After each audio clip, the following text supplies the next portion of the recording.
네, 이제 우리 계속해서 그 7장 8절에서 14절, 8절에서 14절 이제 한번 읽어보고 또 방금 했던 우리 앞서 강의했던 금식의 질문과 또 금식의 동기와 목적과 또 어떤 또 관련이 있는지 보겠습니다.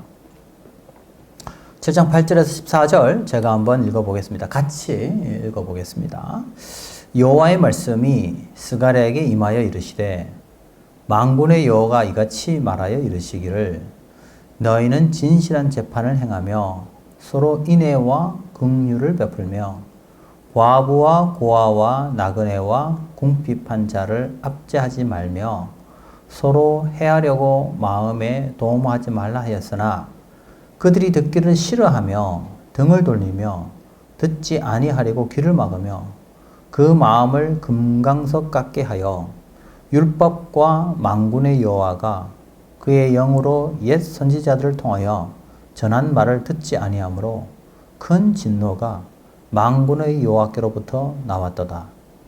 내가 불러도 그들이 듣지 아니한 것처럼 그들이 불러도 내가 듣지 아니하리라. 만군의 여호와가 말하였느니라. 내가 그들을 바람으로 불어 알지 못하던 여러 나라에 흩었느니라. 그 후에 이 땅이 황폐하여 오고 가는 사람이 없었나니 이는 그들이 아름다운 땅을 황폐하게 하였음이니라 하시니라. 네. 자, 여기에 보면 이제 그 스가랴는 금식의 동기와 목적을 이제 강조합니다. 너희들이 누구를 위하여 금식했느냐? 자, 그러면 지금 이 금식이라는 것은 일종의 종교적인 절기죠. 종교적 절기. 자, 그런데 이 종교적 절기가 지금 잘못되었다 다는 것을 어떻게 알 수 있는가? 다시 말하면 이런 종교적인 절기들은 무엇과 같이 가야 되느냐면 삶과 같이 가야 된다. 삶. 그래서 삶과 소위 말하는 종교적 우리 행위들, 실천들, 그렇죠? 종교적인 어떤 우리의 절기들, 뭐 예배라든지 이런 거죠. 예배, 제사, 그렇죠? 그래서 종교적인 예배와 제사는 또 무엇과 반드시 같이 가야 되냐면 삶과 같이 가야 된다. 그러면 이 종교적 제사, 종교적 예배 혹은 종교적인 절기들은 하고 있는데 삶이 따라오지 않는다. 다시 말해서 불의한 삶을 살아간다. 그건 뭘 의미합니까? 지금 종교적 제사가 드리고 있지만 그것은 지금 올바른 동기와 목적으로 가는 것이 아니라는 거죠. 이게 바로 스가랴의 진단입니다. 다시 말씀드리면 우리가 지금 하고 있는 종교적 제사와 예배가 이게 바른 동기와 목적을 가지고 있다면 이것은 자연스럽게 무엇으로 나타날 수밖에 없다는 거예요. 삶의 변화로 나타날 수밖에 없다라는 거죠.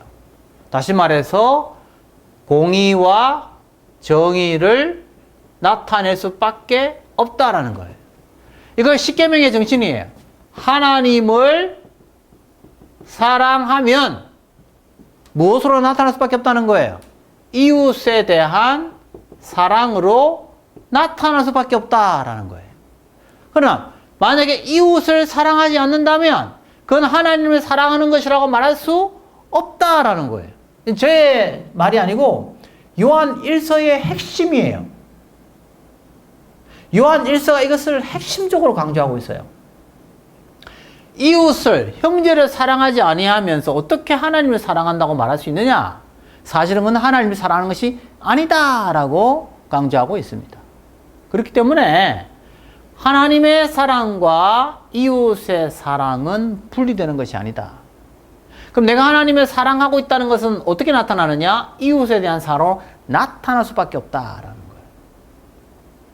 지금 스가랴가 뭐라고 진단하고 있냐면, 과거에 이스라엘 백성들이 왜 망했느냐 하면 그 이유 중에 하나가 이런 종교적인 예배와 제사는 강하게 붙들고 있었는데, 근데 무엇은 놓쳐버렸다는 거예요? 삶의 변화는 놓쳐버렸다. 다시 말해서 이웃을 향한 사랑은 놓쳐버렸다. 그래서 불의와 악을 행했다.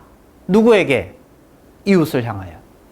이게 지금 옛 이스라엘 조상들이 실패한 이유다라는 거예요.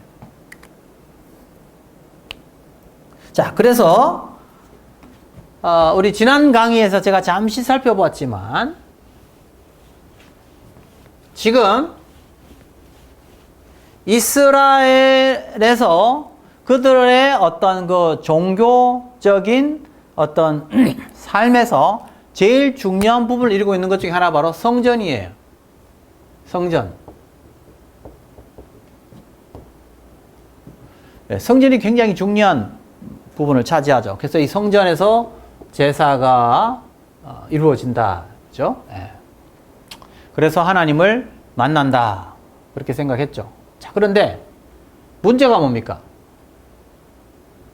이 성전에서 제사를 드리고 하나님을 만나는 건 맞는데, 이게 어떤 식으로 변질이 되냐면은, 그들이 했던 이런 이 성전이 하나님의 임재를 보장해 준다고 착각한 거예요. 성전이. 자, 그러니까 이사야라든지 예레미야 같은 선지자들이 와가지고 아니다. 이 성전이라는 건물과 성전에서 드려진 제사가 하나님의 임재를 보장하는 것이 아니다. 오히려 너희들이 하나님과의 언약 관계가 더 중요하다. 라는 것을 몇 번이나 강조해요. 그래서 근데 뭐냐면, 들어요, 안 들어요? 안 들어요. 그래서 오늘 본문에 보면 이런 표현 있죠. 13절에 내가 불러도 그들이 듣지 아니한 것처럼 그들이 불러도 내가 듣지 아니하니라. 그러니까 하나님께서 이런 성전과 제사를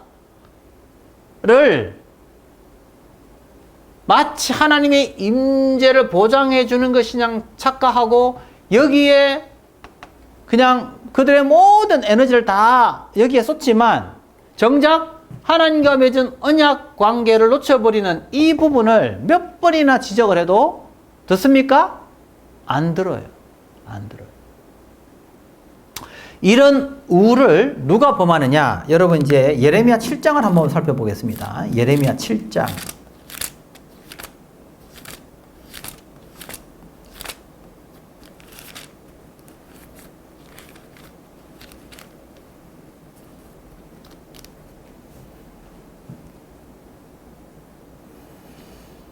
자, 예레미야 7장 볼게요.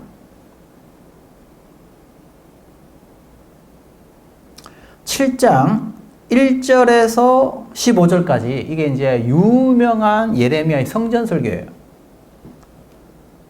자, 7장 1절에서 15절까지 보겠습니다. 여호와께로부터 예레미야에게 말씀이 임하니라 이르시되 너는 여호와의 집 문에 서서 이 말을 선포하여 이르기를 여호와께 예배하러 이 문으로 들어가는 유다 사람들아 여호와의 말씀을 들으라. 만군의 여호와 이스라엘의 하나님께서 이와 같이 말씀하시되 너희 길과 행위를 바르게 하라. 그리하면 내가 너희로 이곳에 살게 하리라.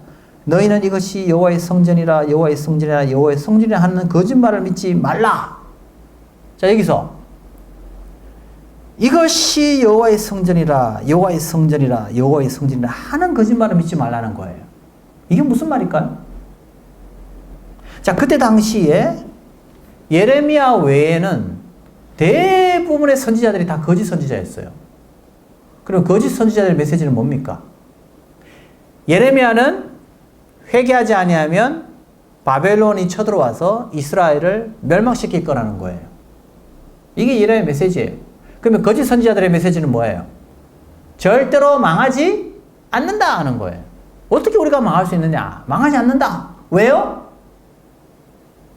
무엇이 있기 때문에? 이것이 성전이에요. 성전이 여기 있는데, 여기에 성전이 있는데, 이 성전에 하나님이 있는데 어떻게 우리가 망할 수 있냐는 거예요. 이 성전에 하나님이 계시니까 하나님께서 우리를 지켜주시는데 어떻게 우리가 망할 수 있느냐라는 거예요. 이게 대부분의 선지자들의 메시지였어요. 누구의 메시지를 듣겠어요? 다 거짓 선지자들의 메시지를 듣는 거예요. 안 망한다 우리는. 왜? 무엇이 있기 때문에? 성전이 있기 때문에. 자, 그런데 예레미야는 뭐라고 그러죠? 그것이 뭐라고요?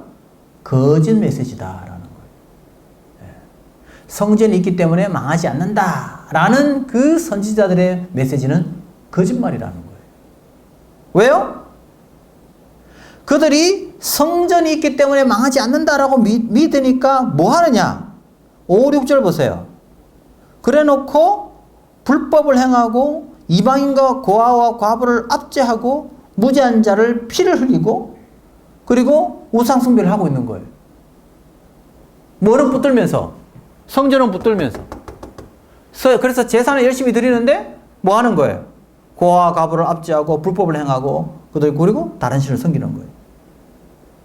아까 말씀드렸죠? 그 제사와 그 종교적인 어떤 실천들이 동기와 목적이 제대로 되는 것은 무엇으로 연결된다고 그랬어요? 삶의 변화로 나타난다는 거예요. 그러면 이들이 성전에 대해서 올바른 인식을 가지고 성전에서 바른 제사를 드리면 당연히 정의와 공의를 실현하게 되는 거예요. 근데 지금 뭐예요? 불법을 행하고 악을 행하고 있는 거예요. 그러면 그들이 붙들고 있는 성전 역시 그들이 성전을 온전히 제대로 이해하고 있다는 거예요? 성전의 의미와 성전의 제사가 온전히 제대로 지켜지고 있다는 거예요? 아니라는 거예요. 다시 말해서 그들이 드리는 성전의 제사는 그들을 위한 제사지 하나님을 위한 제사가 아니라는 겁니다. 이걸 누가 놓쳐버렸어요? 옛 조상들이 놓쳐버린 거예요. 자, 그런데 문제는 뭐예요? 지금 성전이 세워지고 이제 금식하고 있는 포로기한 공동체 백성들도 역시 옛 조상들의 이 잘못에 지금 빠질 수 있는 위험성이 있다는 것을 스가랴가 경고하고 있다는 거예요. 그러면서 8절 한번 보세요. 예레미야 7장 8절.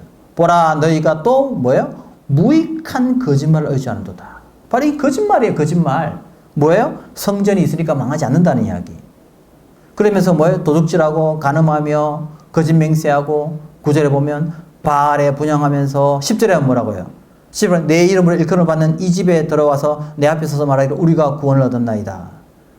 이런 악을 행하면서도 성전에 와서는 이 성전에 하나님이 계시고 우리는 구원받았나이다 라고 큰소리 친다는 거죠. 그러자 11절에 내 이름으로 일컬음을 받는 이 집이 너희 눈에는 도둑의 소굴로 보이느냐? 예수님이 인용하신 말씀이에요. 네. 바로 유대인들, 바리새인들이 또 그 당시 예수님 시대에 그 유대인들이 바로 이런 죄악을 범한 거예요. 선택받았다고 믿었고 하나님의 선민이라고 생각하면서 그 성전만 붙들고 뭘 행한 거예요? 불법과 악을 행한 거예요. 예레미야 시대 백성들하고 똑같은 일들이 예수님 시대에 벌어진 거예요. 자, 그러면서 중요한 그 메시지를 전해요. 예레미야가 12절. 지금 행하고 있는 이들의 죄는 누구의 죄를 답습하는 것이라 하냐면 실로에서 행했던 죄악을 범하고 있다는 거예요. 자, 7장 12절 보세요. 너희는 내가 처음으로 내 이름을 둔 처소 실로에 가서 내 백성 이스라엘의 악에 대하여 내가 어떻게 행하였는지를 보라. 자, 이거 중요한 거예요. 예? 지금 우리 스가랴서의 이 본문을 이해하려면은 예레미야와 이사야의 메시지를 이해해야 되고, 그 다음에 또 뭘 이해해야 되냐면 이 실로에 대해서 이해를 해야 돼요. 실로. 예. 자, 실로. 여러분, 실로가 어떤 곳이에요?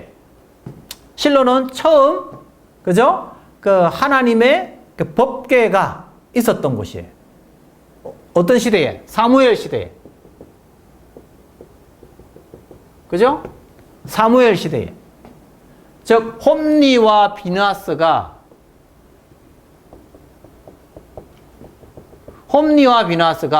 그죠? 네. 홈니와 비느하스가 불법을 행하고 악을 행해요.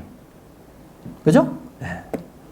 그래서 이 뭐 참 입에 담을 수 없을 정도의 말로 표현할 수 없을 악을 행합니다. 하나님 것을 행하고 또 그 처소에 있는 여인을 범합니다. 자, 그래서 블레셋 족속이 쳐들어왔을 때 전투를 행하죠. 근데 전쟁에서 어떻게 돼요? 패합니다. 전쟁에서 패하니까 이 홈리와 비느하스가 전쟁에서 이기기 위하여 어떤 아이디어를 생각하죠? 예. 바로 실로에 있는 뭐? 법궤를, 그죠? 예. 실로에 있는 이 법궤를 전쟁터에 가져가자. 이렇게 한 거예요. 그죠? 예. 그러면 이 사람들은 어떻게 생각한 거예요? 이 법궤가 하나님의 임재를 보장해 준다라고 믿었던 거예요. 뭐가? 법궤가 하나님 임재를 보장해 준다고 믿었던 거예요. 뭐는 깨트리면서? 하나님과의 언약 관계는 깨트리면서. 불법과 악을 행하면서 뭐만 붙들면 된다고 생각한 거예요. 법궤만 붙들면 된다고 생각한 거예요. 어떻게 됐습니까? 전쟁터에 가서 더 많은 사람들이 죽습니다. 그리고 이 법궤는 어디에? 다곤 신전에 오히려 빼앗기게 됩니다. 다곤 신전으로 옮기게 됩니다. 이건 뭘 의미하죠? 법궤가 하나님의 임재를 보장해주고 있다. 이 언약 관계가 뭐 어떻게 되든 법궤만 붙들면 된다라는 그들의 인식이 얼마나 잘못된 것인가를 하나님께서 보여주신 거예요. 이 법궤에서 하나님께 예배를 드리는 자는 무엇으로 나타나야 돼요? 삶을 통해서 반드시 나타나야 된다. 하나님의 물건을 취하고 이 성막에 있는 여인을 범하면서 법궤만 붙들면 된다? 이게 얼마나 위험한 이 사고입니까? 그래서 망한 거예요. 지금 이런 일들이 어디에서 일어나고 있다는 거예요? 예레미야 시대의 백성들에게 일어난다는 거예요. 불법을 행하고 악을 행하면서 뭐만 있으면 된다? 성전만 있으면 되고, 그래서 그 성전에서 제사만 열심히 드리면 하나님 지켜주신다는 거예요. 과연 그럴까요? 그 결과는 뭡니까? 여러분 잘 아시잖아요?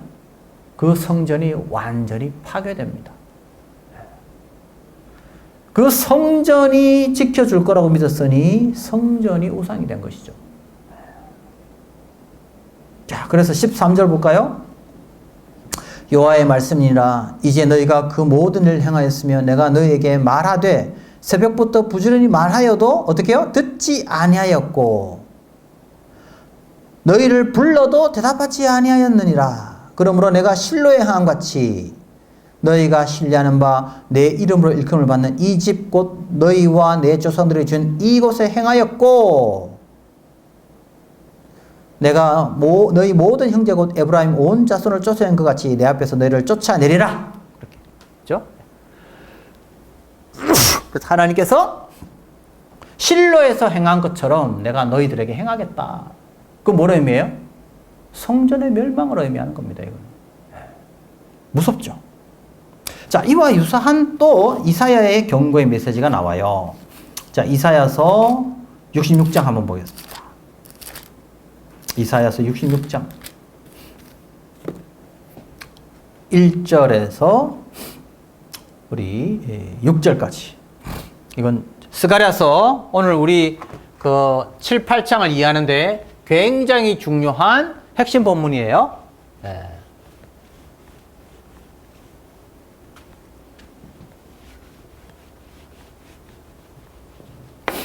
자, 이사야서 66장 1절에서 6절. 다 찾으신 줄 알고 제가 읽겠습니다.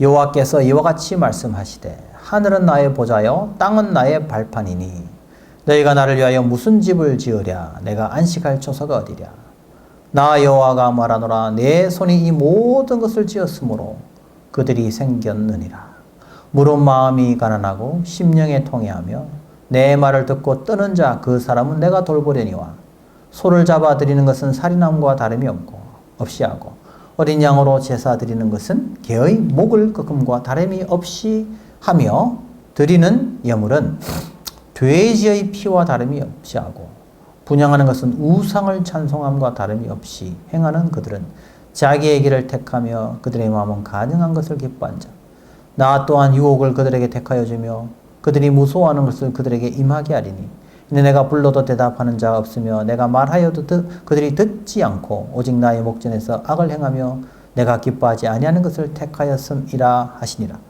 여호와의 말씀으로 말미암아 떠는 자들아 그의 말씀을 들을지어다. 이르시되 너희 형제가 너희를 미워하며 내 이름으로 말미암아 너희를 쫓아내며 이르기를 여호와께서는 영광을 나타내서 너희 기쁨을 우리에게 보이시기를 원하노라 하였으나 그들은 수치를 당하리라 하셨느니라. 떠드는 소리가 성읍에서부터 들려오며 목소리가 성전에서부터 들리니 이는 여호와께서 그의 원수에게 보응하시는 목소리로다.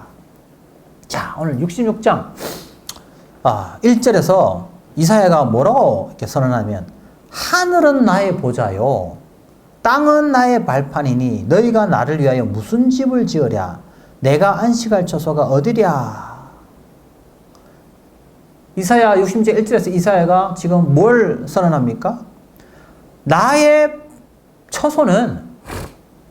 처소는 하늘이고 땅은 나의 발판이다. 이 메시지를 전하고 있습니다. 왜 이런 메시지를 전할까요? 이사야 시대의 백성들의 문제가 뭐죠? 1장에서 보았다시피 성전에서 제사를 열심히 드리고 기름진 거 다 드려요. 그런데 어떤 일이 벌어집니까? 고아 가부를 핍박하고 불의를 행하고 악을 행하고 무지한 사람들의 피를 흘리는 거죠. 이사야서 1장에 보면. 그러니까 하나님께서 지금 뭐라고 이야기합니까? 야, 원래 내 집은 하늘이야. 하늘 보다가 내 집이야. 너희들이 지어놓은 그 성전, 그게 원래 내 집 아니야. 라고 말씀하시는 거예요. 이게 얼마나 이렇게 천병력 같은 소리입니까? 그 성전을 그렇게 중요하게 여기는데 하나님은 야, 너희들이 그 지어놓은 그 집, 그거 원래 내 집 아니야. 내 집은 하늘 보좌야. 근데 사실 원래 이거 누가 했던 말이냐 하면 이거요. 바로 솔로몬이 한 이야기예요. 솔로몬이 성전을 건축한 다음에 솔로몬이 계속 뭐라고 이야기하냐면 하나님이 계시는 곳 하늘이라는 표현을 계속 이야기합니다. 솔로몬이 하늘. 하나님이 계신 곳 하늘. 그런데 그 하늘에 계신 하나님이 제가 지금 세워놓은 성전으로 임재해달라고 기도합니다. 임재해달라고. 간절히 기도합니다. 왜 임재해달라고 기도합니까? 하나님 우리를 언약의 백성으로 삼으셨기 때문에. 나는 너의 하나님이고 너는 나의 백성이라고 하셨기 때문에 그 언약에 근거하여서 하나님 이 성전에 임재해달라고 기도합니다. 그리고 여러분 그 뒤에 가면 솔로몬 시간에서 살펴볼 수 없는데 솔로몬이 성전 건축하고 난 다음에도 이 언약을 어기면 하나님의 이 언약을 어겨버리면 이 성전조차도 완전히 무너질 것임을 이미 경고하고 있어요. 열왕기에 보면은. 그렇기 때문에 이 성전이라는 것은 영원한 게 아니에요. 하늘에 계시는 하나님께서 그 보좌에서 지금 이 인간이 지어놓은 성전으로 오는 것은 하나님과 맺은 언약 때문입니다. 근데 그 언약을 저버리고 파기하고 하나님의 말씀을 경홀히 여기고 회개하지 아니하면 하나님은 이 성전을 언제든지 어떻게 해요? 떠나버릴 수 있다라는 거예요. 그걸 잘 보여주는 게 어디예요? 에스겔이에요. 에스겔 본문 보십시오. 에스겔이 본 게 뭡니까? 하나님의 영광이 성전에서 떠나는 거예요. 하나님이 성전에서 떠나버리면 뭐야? 이 성전 의미가 없는 거예요. 성전이라는 건물 자체가 하나님의 영원한 임재를 보장해 주는 것이 아니다라는 것이죠. 그래서 이사야가 60장 1절에 보니까 야, 내 집은 너희가 지어놓은 그 성전, 지상의 성전이 원래 내 집이 아니야. 그죠? 네, 그렇게 지금 말씀하고 있는 거예요.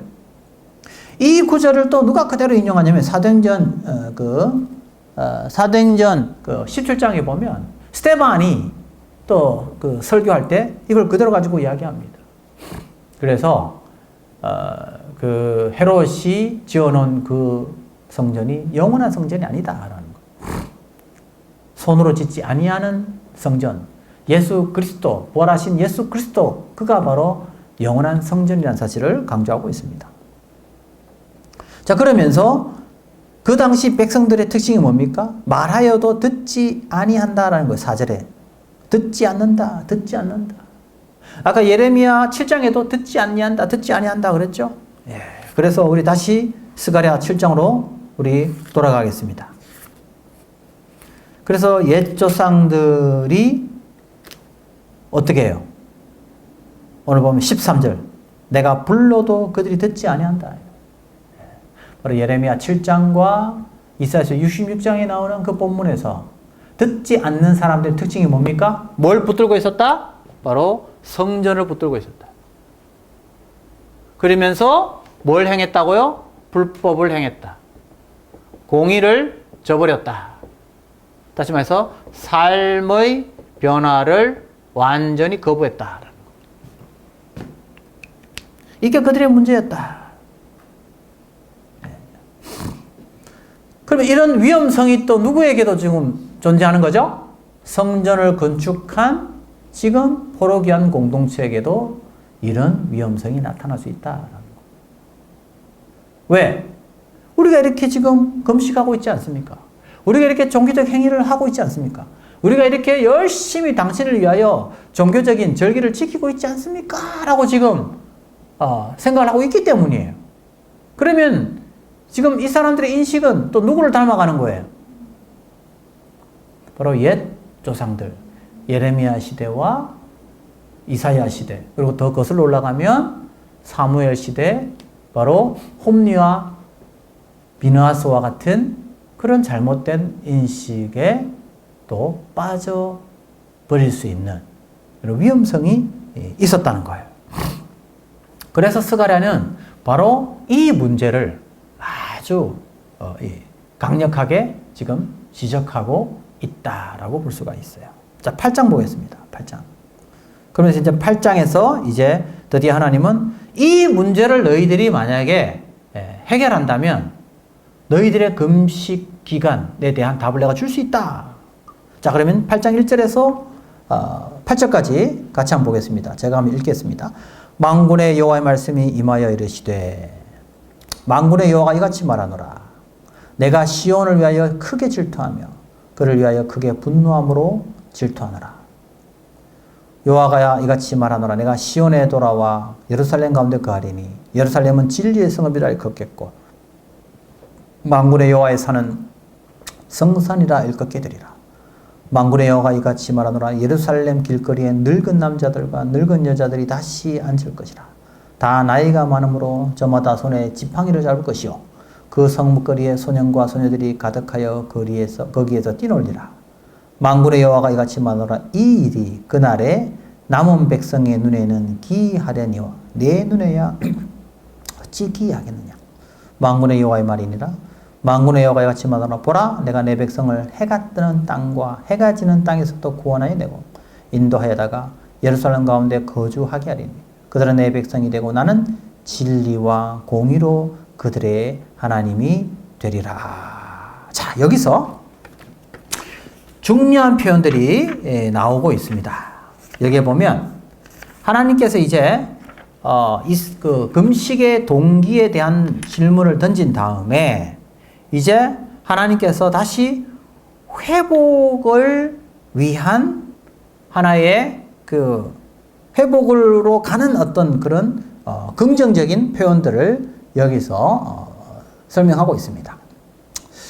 자, 여기서 이제 하나님께서 이제 시온을 위하여 크게 질투한다. 그죠? 크게 질투한다. 이런 표현들이 나오고 있습니다. 그래서 이게 질투라는 말은 또 어떤 뜻이 가냐면 열심이라는 말, 그죠? 열심이라는 말, 또 뜨거움이라는 것과 관련이 있거든요. 그래서 이 8장 2절에 나오는 이것은 구원을 위한, 그죠? 하나님이 뜨거운 사랑을 강조하는 표현이다. 이렇게 볼 수가 있겠습니다. 그리고 또 오늘 여기에 어떤 표현이 있나요? 3절에 보니까 돌아왔다. 내가 시온에 돌아왔다. 그죠? 그리고 또 거한다. 이 표현들은 우리가 두 번째 환상에서, 그죠? 세 번째 환상에서 우리가 이거 자세히 살펴봤기 때문에 다시 반복하지는 않겠습니다. 그래서 아까 제가 말씀드린 것처럼 스가랴서 10장은 앞에 했던 뭐예요? 8가지 환상의 결론에 속한다라는 걸 제가 말씀드렸죠. 그죠? 성산이라는 표현도 이미 앞에서 많이 살펴봤고, 4절, 5절에 대한 이 내용도 우리가 세 번째 환상에서, 그죠? 사람들이 많이 거한다라는 거 제가 다 설명한 부분이기 때문에 다시 이것을 제가 반복하지는 않겠습니다.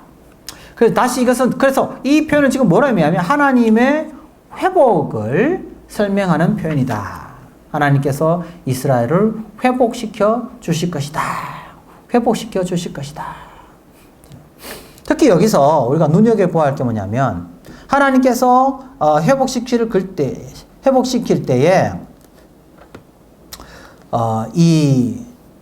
하나님께서 이런 표현이 있습니다. 이 기이하다. 6절에 보니까 망구리 여호와의 같이 말하노라. 이 일이 그날에 남은 백성의 눈에는 기이하려니와. 그죠? 기이하다.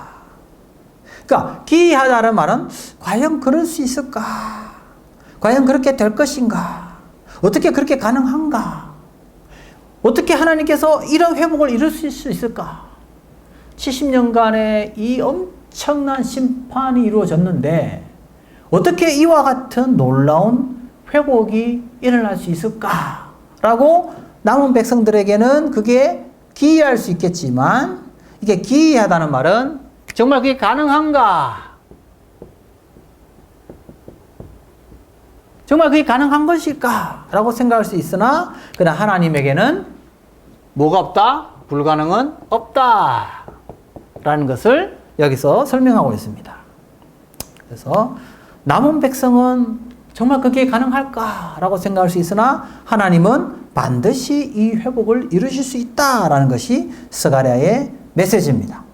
자, 7절에 보면 하나님의 그 놀라운 구원의 계획이 어떻게 이루어지는가? 7절에 보니까 내 백성을 해가 뜨는 땅과 해가 지는 땅으로부터 구원한다.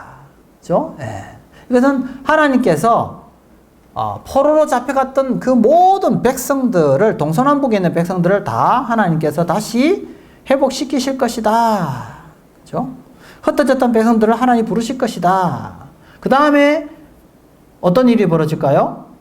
그 다음에 그들은 내 백성이 되고 나는 진리와 공의로 그들을 다시 회복시켜서 진리와 공의의 하나님이 될 것이다.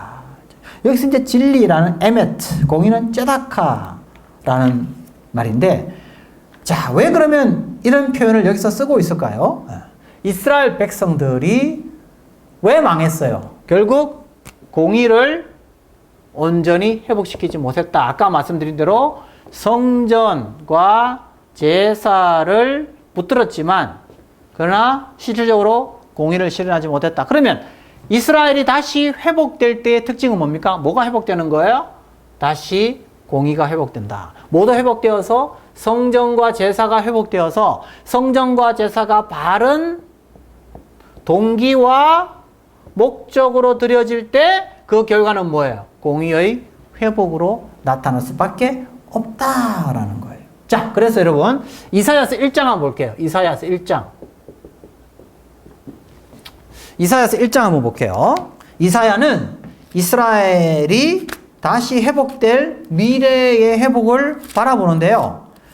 그 이사야가 회복될 때에 그 시온의 특징이 어떻게 나타나는가? 이사야서 1장 한번 볼게요. 21절부터 한번 보겠습니다. 21절. 이사야서 21장부터 26절까지 한번 볼게요. 제가 한번 읽겠습니다.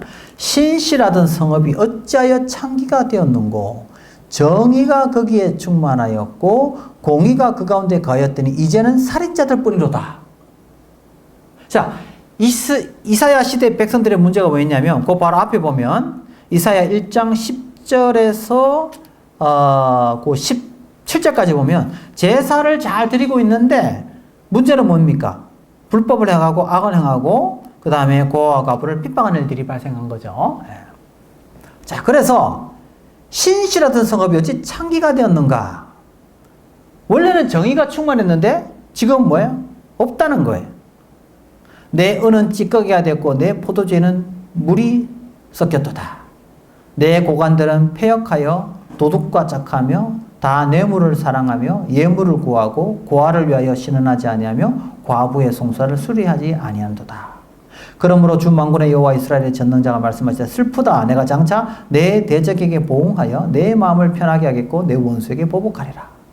25절 내가 또 내 손을 내게 돌려 내 찌꺼기를 제물로 씻듯이 녹여 청결하게 하며 내 혼자물을 다 제하여 버리고 26절째 여기에 내가 내 재판관들을 처음과 같이 내 모사들을 본래와 같이 회복할 것이라. 그리한 후에야 너가 무슨 성읍이요? 의의 성읍. 그죠? 네. 신실한 고을이라 불리리라. 그러면 27절 한번 보겠습니다. 시온은 정의로 구속함을 받고 그 돌아온 자들은 공의로 구속함을 받으리라. 다시 말해서 그 회복될 시온의 모습은 어떤 모습으로 나타난다는 거죠? 공의와 정의의 회복으로 나타난다. 그 반대로 이스라엘이 실패한 이유 중에 하나는 어디에 있었죠? 불의와 불법 때문에 망했다라는 거예요. 그럼 불의와 불법은 결국 무엇 때문이라는 거예요?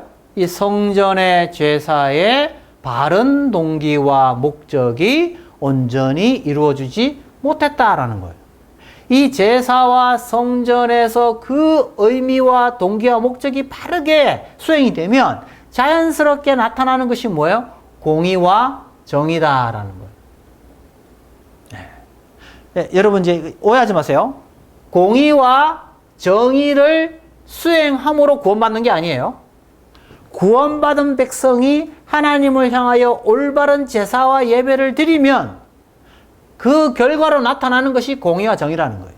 반대로 공의와 정의가 나타나지 않는 것은 뭐가 잘못됐다는 거예요? 하나님을 사랑하는 것이 잘못되었다. 하나님께 드리는 제사가 잘못되었다는 것을 의미하는 거예요. 우리가 행위로 구원받는 거 아니에요. 행위로 구원받는 건 아니지만 하나님 앞에 구원을 받고 그 구원의 의미를 바르게 깨닫는 사람은 올바른 행위로 기독교적인 그런 올바른 윤리로 나타나게 되어 있다라는 거예요. 근데 우리가 바른 윤리, 하나님이 기뻐하시는 그런 온전한 그런 기독교적 윤리가 나타나지 않고 불법을 행하고 있다는 것은 하나님을 향한 우리의 그 참된 믿음이 바르게 이루어져 있는지를 다시 한 번 더 돌아봐야 한다는 것을 의미합니다. 자, 그 다음에 이제 8장 9절에 13절 보겠습니다. 8장 9절에서 13절 17절까지 읽어볼게요. 17절까지 같이 읽어보겠습니다. 만군의 여호와가 이같이 말하노라. 만군의 여호와의 집 곧 성전을 건축하려고 그 지들을 쌓던 날에 있었던 선지자들의 입의 말을 이날에 듣는 너희는 손을 견고히 할지어다. 이날 전에는 사람도 삭을 얻지 못하였고 짐승도 삭을 받지 못하였으며 사람이 원수로 말미암아 평안히 출입하지 못하였으니 내가 모든 사람을 풀어 서로 치게 하였느니라. 만군의 여호와의 말씀이니라. 이제는 내가 이 남은 백성을 대하기를 옛날과 같이 아니할 것인지 곧 평강의 씨앗을 얻을 것이라.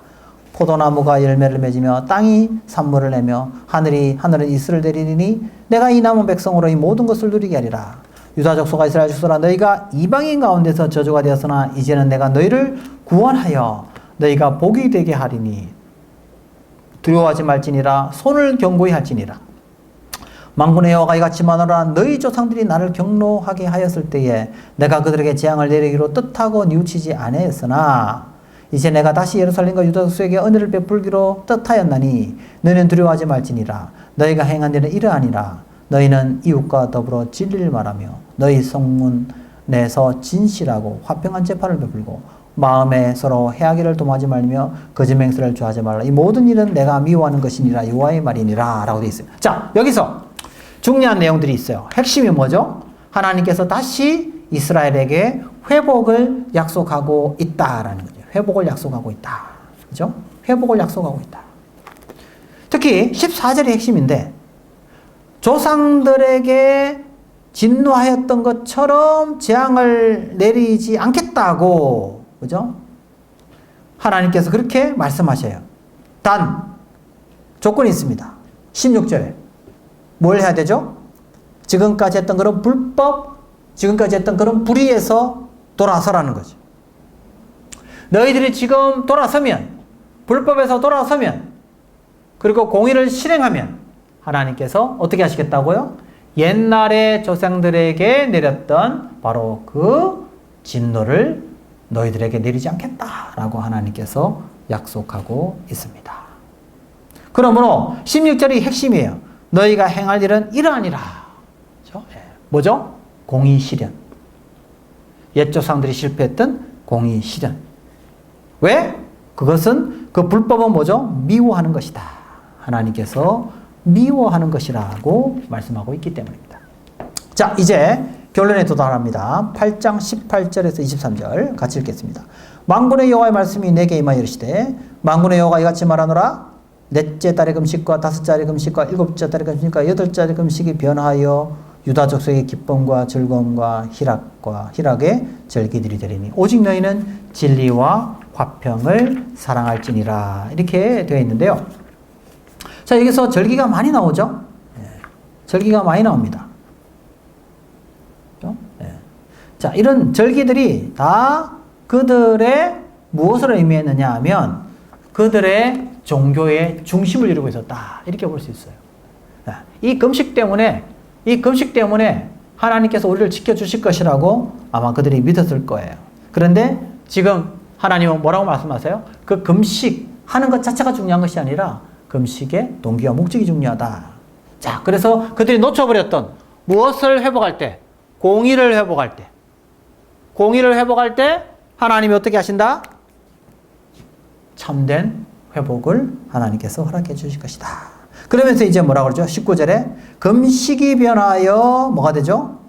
기쁨과 즐거움과 희락이 된다. 그러면서 또 뭐라 하죠? 오직 너희는 진리와 화평을 사랑할지라. 자, 그래서 이스라엘 백성들의 회복. 아까 우리 질문 던졌죠? 첫 번째. 우리가 언제까지 금식을 해야 됩니까? 우리가 금식을 언제까지 해야 됩니까? 대답은 뭐죠? 너희들이 뭘 행하라? 공의를 회복하면 너희들의 금식이 뭐로 바뀐다고요? 희락으로 바뀐다. 라고 대답하고 있다는 거죠. 지금 바로 너희들의 이 불법을 버리고 다시 하나님의 공의를 회복하는 자들이 되어야 할 것이다. 자, 그러면서 20절에 많은 백성과 많은 성읍 주민이 올 것이다. 그죠? 21절에 보니까 또 이 성읍 주민이 와서 이르기를 우리가 속히 가서 망군을 찾고 여호와께 은혜를 구하자. 열방의 백성들이 주께로 돌아오는 바로 이런 회복을 하나님께서 말씀하고 있습니다. 그리고 22절에도 많은 백성과 강대한 나라들이 예루살렘에 와서 그렇죠? 여호와를 찾을 것이다. 23절에 만군의 여호와가 같이 말하노라. 그날에는 말이 다른 이방 백성 10명이 유다 사람 하나의 옷자락을 잡을 것이라. 곧 잡고 말하기를 하나님이 너희와 함께 하심을 들었나니 우리가 너희와 함께 가려 하노라 하리라. 다시 말해서 이제 하나님께서 회복시키실 그 회복의 때는 이제 누구도 같이 참여하는 열방의 백성들이 참여하는 곳이 될 것이다. 이스라엘 백성들이 공의를 수행하고 하나님의 이웃 사랑을 실천하면 어떤 일이 벌어집니까? 하나님을 알지 못하는 다른 이방인들이 주께로 나와서 놀라운 그런 은혜를 베풀어 주신다. 그래서 심지어 하나님을 모르는 이방인들도 나와서 하나님께 예배하는 일들이 나타나게 될 것이다. 무엇이 회복될 때? 공의가 회복될 때. 그리스도인의 무엇이 회복될 때? 삶이 회복될 때. 근데 삶의 변화는 어떻게 온다고요? 하나님과의 온전한 관계. 우리의 모든 종교적, 모든 우리의 예배, 우리의 종교적인 모든 행위들이 하나님과의 온전한 관계 속에서 그 바른 동기와 목적을 회복할 때 무엇이 회복된다고요? 우리의 삶도 회복되고 우리의 삶을 통하여 그 삶은 또 누구를 변화시키느냐? 이웃을 변화시키고 그 이웃들이 하나님 앞에 나와서 예배하게 된다는 것이죠. 저는 이게 오늘 우리가 회복해야 될 공적 신앙이다 이렇게 생각해요.